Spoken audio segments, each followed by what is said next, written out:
Une sensibilisation, celle organisée par le ministère de la Justice autour de la réparation judiciaire dans le domaine civil.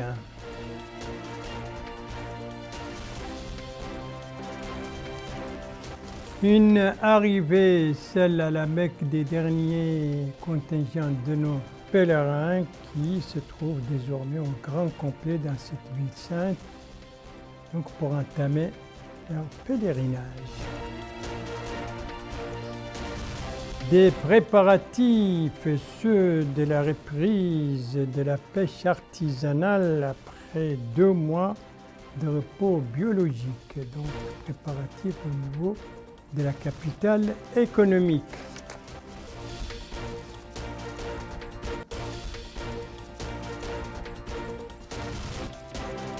Voilà donc pour les principaux titres du journal et c'est parti. Madame, mademoiselle, monsieur, bonsoir et bienvenue à votre 22h de ce samedi 24 juin 2023. Et pour commencer la justice avec cette journée de sensibilisation organisée par les départements, c'était donc aujourd'hui à Nouakchott et c'est le secrétaire général du ministère de la Justice qui a donné le coup d'envoi de cette journée.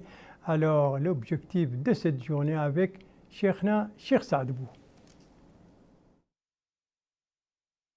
Entre autres objectifs de cette journée de formation, c'est le rapprochement des services de la justice des justiciables, aussi bien géographiquement que procéduralement, ainsi que la dotation du pouvoir judiciaire des ressources et moyens matériels et humains nécessaires pour atteindre un niveau de professionnalisme et de transparence afin de gagner la confiance des justiciables. C'est d'ailleurs le point de vue du secrétaire général du ministère de la Justice, M. Mohamed Ahmed Aïd, qui a affirmé que ces objectifs ne peuvent pas être atteints sans la formation du cadre humain afin de le rendre qualifié. Il a ajouté que des progrès ont été réalisés par rapport à la réforme souhaitée pour le secteur de la justice et que ceci est le fruit de plusieurs forums et ateliers de formation organisés au cours de l'année écoulée. Les résultats seront inscrits dans un document national de réforme de la justice, selon le secrétaire général. Il a ajouté que dans ce contexte, le ministère a adopté et soutenu ce symposium scientifique au cours duquel ils ont étudié la question de la préparation judiciaire, ce qui, sans nul doute, contribuera à approfondir la compréhension de ses implications et à consolider son importance. Et clarifiant les aspects d'application des textes qui s'y rapportent après son introduction par la loi numéro 20 de 2019, modifiant la loi sur les procédures civiles, commerciales et administratives, en modifiant les dispositions des articles 61 et 188 de celle-ci. Le président de la Cour d'appel de Nouakchott-Ouest, M. Mrabout Ould Mohamed El Amin, a quant à lui souligner l'importance de cette journée scientifique qui aborde la question de la formation judiciaire dans le domaine civil et le rôle important joué par le ministère de la Justice et la Cour suprême dans le domaine de la formation continue des magistrats et assistants de justice. C'est ce qui a valu l'organisation de cette journée. Il faut rappeler que les activités de cette journée scientifique se sont articulées autour de plusieurs présentations et conférences sur le contexte historique et organisationnel de la préparation judiciaire et de la préparation devant les tribunaux de première instance et les autres tribunaux, en raison des problèmes qu'elle soulève et du chevauchement des fonctions de juge d'instruction et le travail du policier.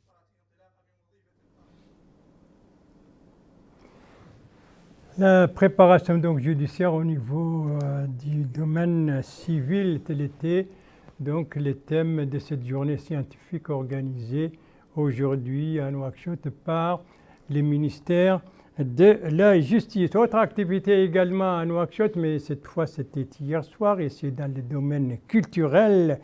Il s'agit de la 13e édition de l'opérette organisée annuellement sur la sira du prophète Mohammed, paix et salut sur lui, organisée par le groupe de Lubaba Bint El-Meida. Compte rendu, Abdullah Demeba.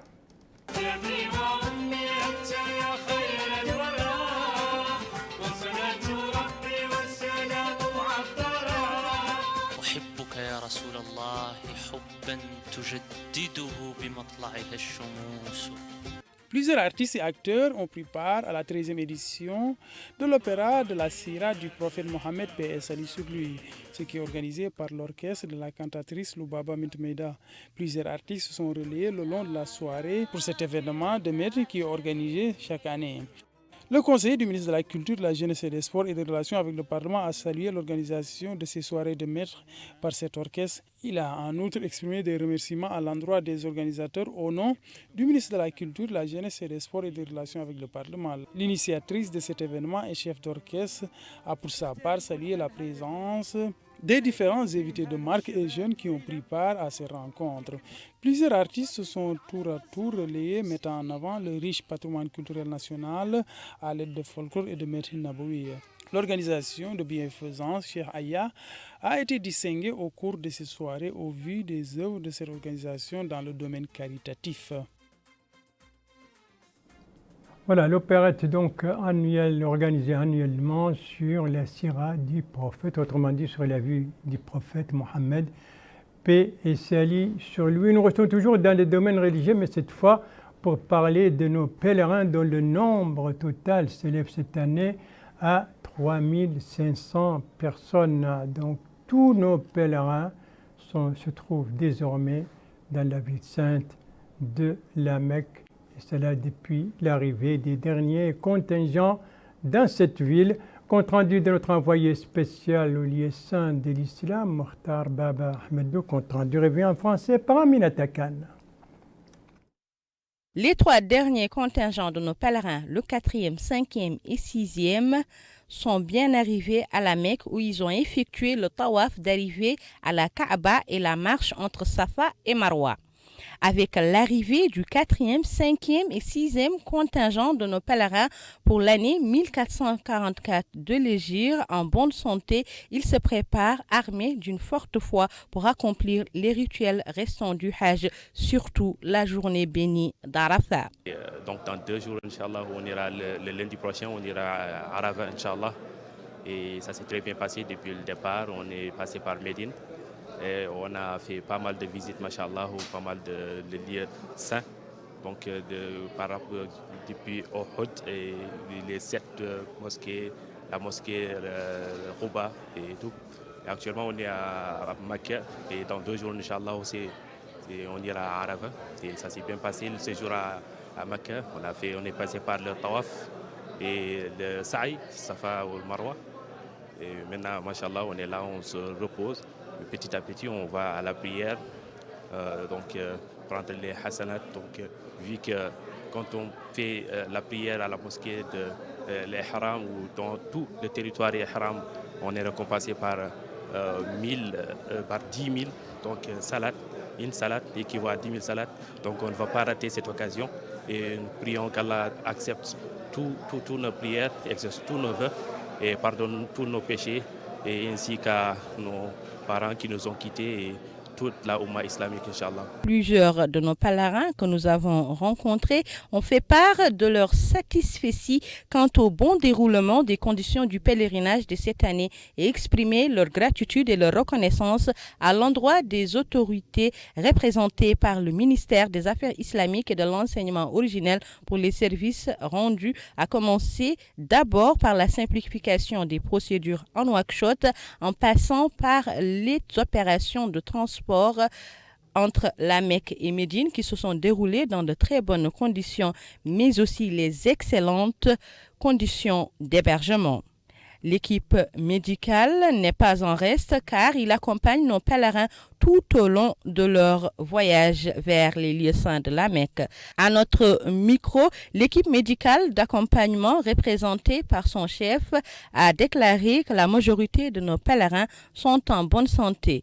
Il a noté 5 cas exceptionnels, mais il déclare qu'ils sont en contact permanent avec les médecins saoudiens et surveillent de très près l'évolution de leur situation. Il est à noter que le nombre de nos pèlerins a atteint cette année 3500. 3500 pèlerins mauritaniens cette année donc, qui se trouvent désormais dans la ville sainte de la Mecque. Et tous, ou la plupart, en tout cas la majorité, vous venez de l'entendre, sont en bonne santé. C'est ce que nous ont dit nos envoyés spéciaux, citant donc les services médicaux et la délégation donc d'accompagnement à la délégation officielle. Et puis retour maintenant en Mauritanie et précisément au Hod El Gharbi, et là précisément dans la ville, dans la Muqata'a de Taintan, cette Muqata'a qui a subi d'importants dégâts humains et matériels à la suite d'une tempête de sable qui a frappé donc cette Muqata'a au début de cette semaine. Alors comment se présente la situation sur le terrain et les blessés, comment vont-ils? C'était l'objectif de la visite aujourd'hui là-bas du Wali du Hod El Gharbi. Compte rendu sur cette visite et sur la situation à Taintan, donc avec notre correspondant permanent Ahmed Septi, compte rendu revient en français par Cheikh Saadbou.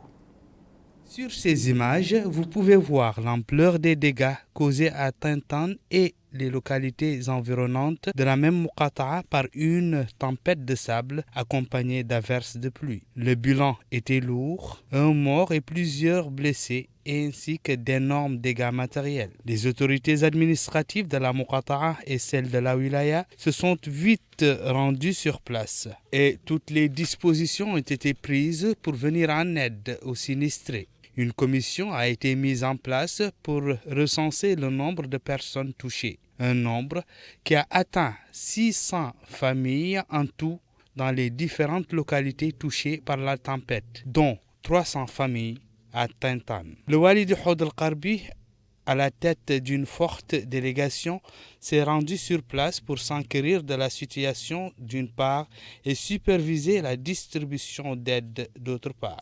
Le Wali a souligné que cette distribution est le résultat d'instructions du président de la République qui a donné ses instructions d'assister tous les sinistrés.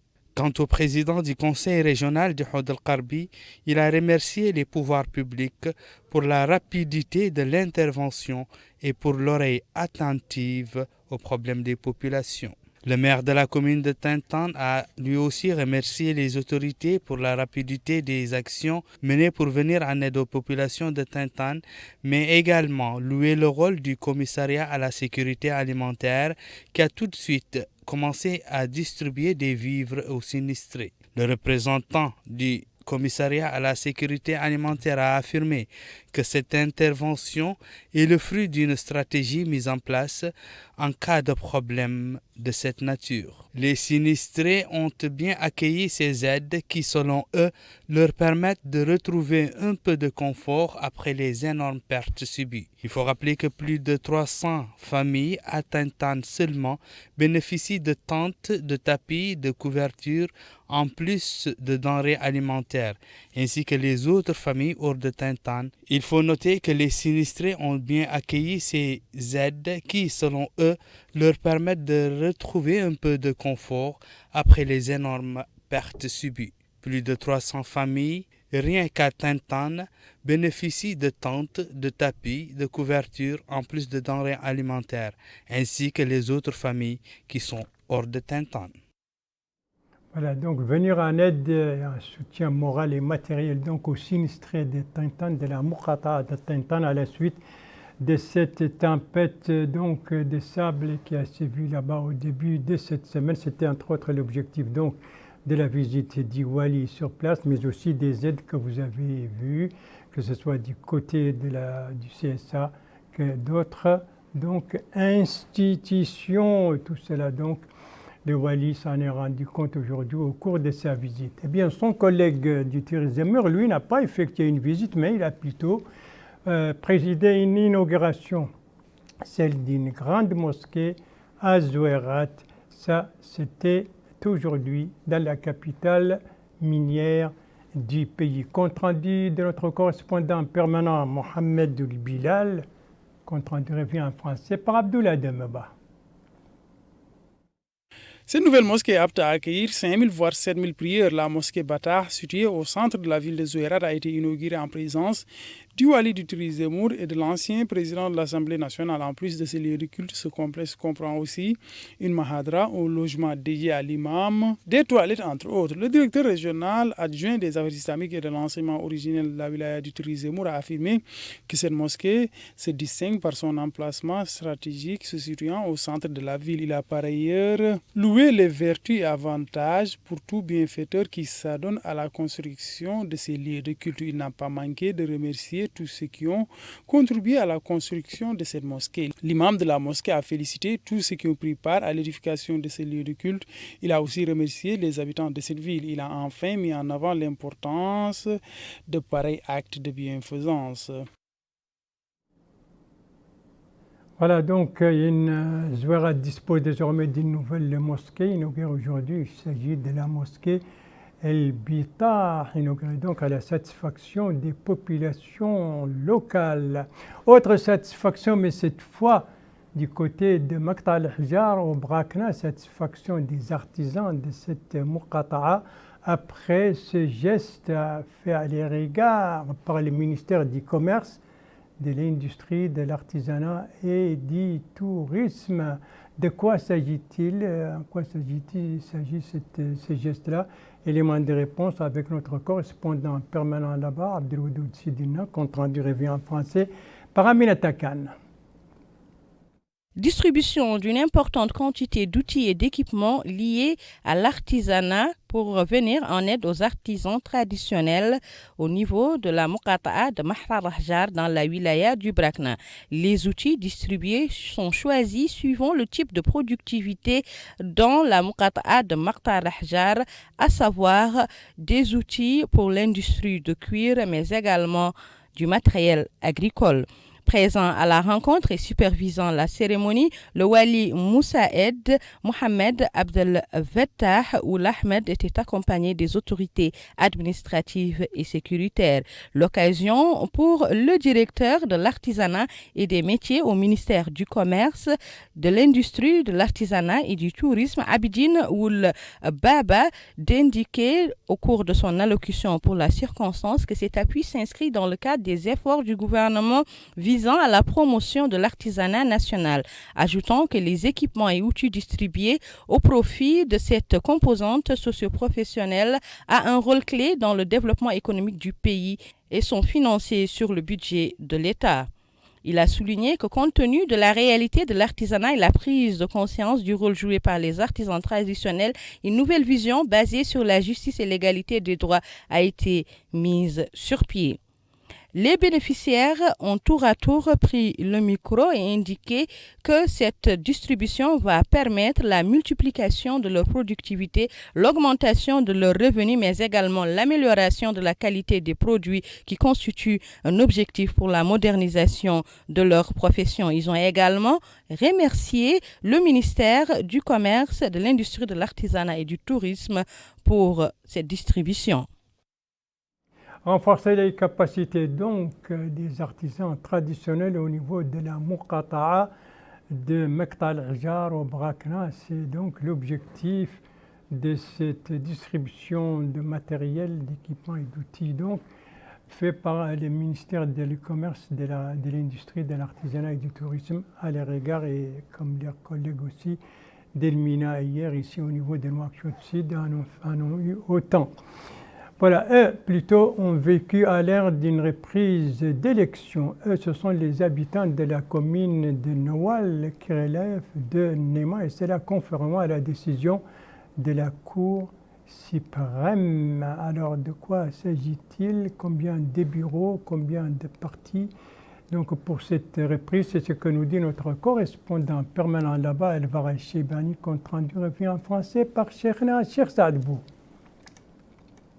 5 bureaux au niveau de la wilaya de Houd Sharqi reprennent le vote après la décision de la Cour suprême. Ici, au bureau numéro 1 de Moustawsaf et Beytenwel, relevant de la Muqata'a de Nema, les populations ont fait le déplacement tôt le matin pour effectuer leur devoir civique, après l'annulation du vote du 13 mai dernier.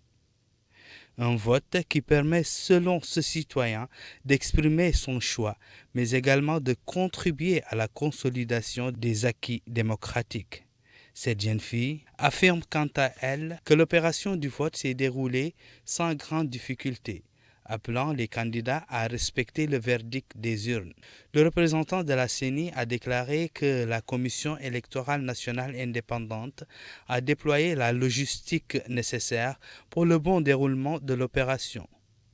Il a aussi donné le nombre d'inscrits dans ce bureau qui est de 437 votants qui devront choisir entre 3 candidats.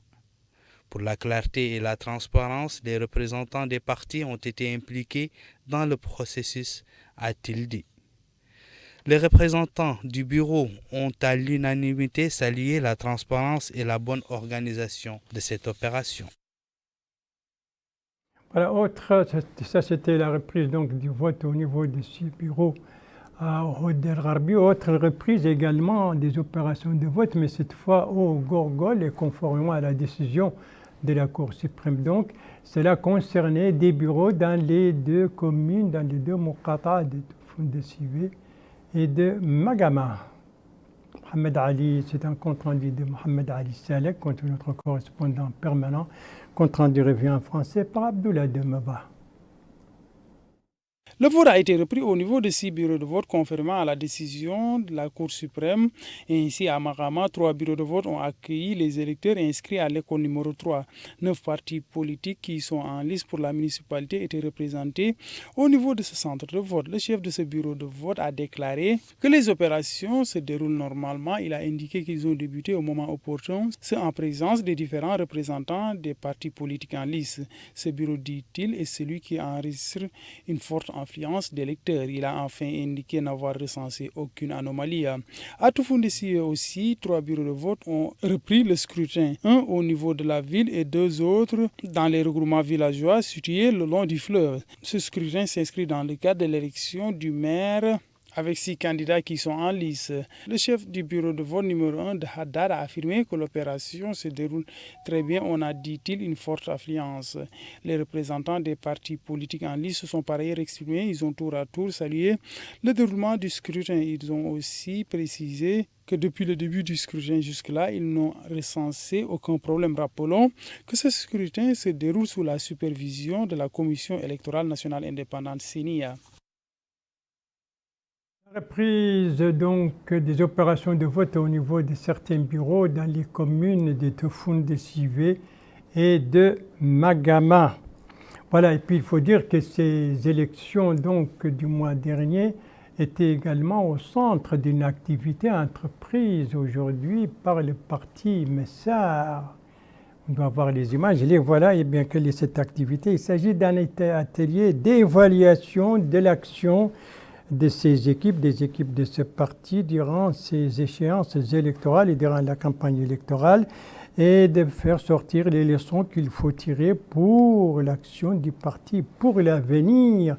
Cet atelier a vu la participation des cadres et des militants du parti venant non seulement de Nouakchott, mais également d'autres wilayas de l'intérieur du pays.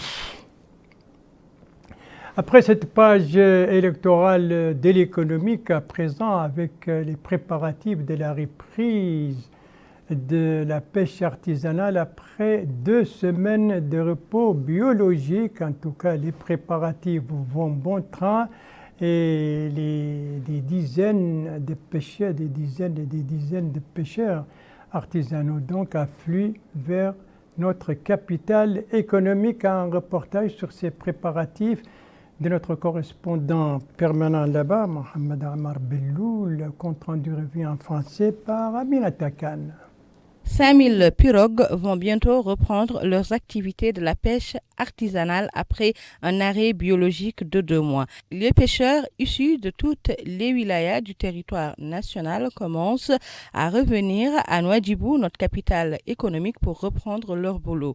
À notre micro, ils ont indiqué que la pêche est le revenu par lequel ils arrivent à subvenir aux besoins de leur famille, indiquant qu'il y a une nette amélioration au cours de ces dernières années, mais qu'ils espèrent plus de revenus et plus de soutien de la part de la direction du baie de repos. Ils ont également remercié la direction pour la décision leur permettant la reprise de leurs activités de la pêche artisanale. Abdelaziz Boubacar, directeur commercial de la baie de repos, a indiqué que toutes les mesures organisationnelles et sécuritaires nécessaires ont été prises afin d'assurer le démarrage des activités dans de bonnes conditions de sécurité.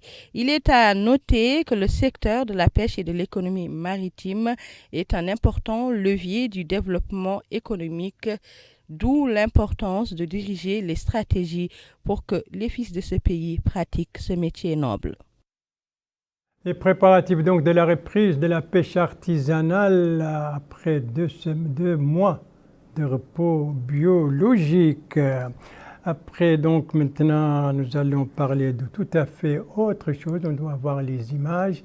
C'est le culturel à présent. Le voilà. Les culturels donc avec la 2e édition du Festival international du film et des droits de l'homme, coup d'envoi hier soir à Nouakchott, objectif contribuer à la promotion du cinéma mauritanien et en tout cas les différentes interventions à cette occasion ont situé la manifestation dans son cadre. Elle s'inscrit dans le cadre des diverses activités culturelles célébrant Nouakchott, capitale de la culture dans le monde islamique 2023, ce qu'a déclaré la vice-présidente du conseil régional de Nouakchott. Le maire du Ksar lui aussi a dit que ce festival est un encouragement à la créativité culturelle et à la promotion de la paix, à l'unité nationale et de la promotion des droits de l'homme. C'est dans le même sens aussi qu'a abondé le président de ce festival. Festival. Il faut dire que cette 2e édition, donc, ça a duré de 4 jours et qu'elle est placée sous le patronage de la présidente du conseil régional de Nouakchott. Après la culture, le sport, pour terminer ce journal, le sport consacré, vous le voyez, consacré au tournoi des jeux d'échecs qui se déroule actuellement à Nouakchott, toutes catégories confondues, coup d'envoi hier soir, duré 3 jours, participant à une 50aine. Et les vainqueurs de ce tournoi représentera la Mauritanie aux Jeux olympiques arabes prévus du 5 au 15 juillet prochain à Alger. Et tout cela entre dans le cadre de la préparation des championnats de la francophonie prévus, fin juillet en Côte d'Ivoire. Et enfin, pour terminer sur cette page échec, eh bien, sachez que la Fédération mauritanienne des jeux d'échecs dispose désormais d'une académie pour former et préparer les jeunes catégories pour leur préparation, pour leur participation aux différentes compétitions. Et c'est sur ce tournoi des jeux d'échecs qui se déroule actuellement à Nouakchott que se termine ce journal. Merci à vous, madame, mademoiselle, monsieur, de l'avoir suivi. Merci bien entendu aux équipes rédactionnelles et techniques qui ont participé à sa conception. Je vous en rappelle les principales informations. Ici, nous sommes au ministère de la Justice avec cette journée scientifique organisée aujourd'hui à Nouakchott par ce département autour donc de la préparation judiciaire dans le domaine civil.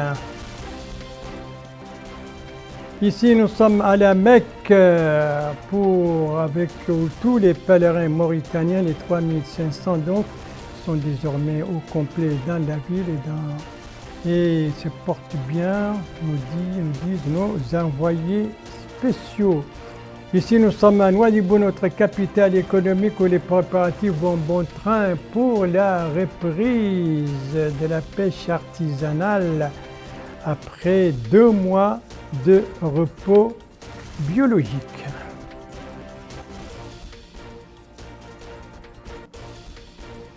Voilà, le JTF reviendra demain à la même heure, 22h, et vous serez en compagnie, suivant le planning des services, vous serez en compagnie d'Ndei Sow Sidi. Quant à moi, il ne me reste plus qu'à vous souhaiter une très bonne fin de soirée, une très bonne fin de semaine, et à vous donner rendez-vous, Inch'Allah, vendredi prochain à la même heure, 22h. Bonsoir.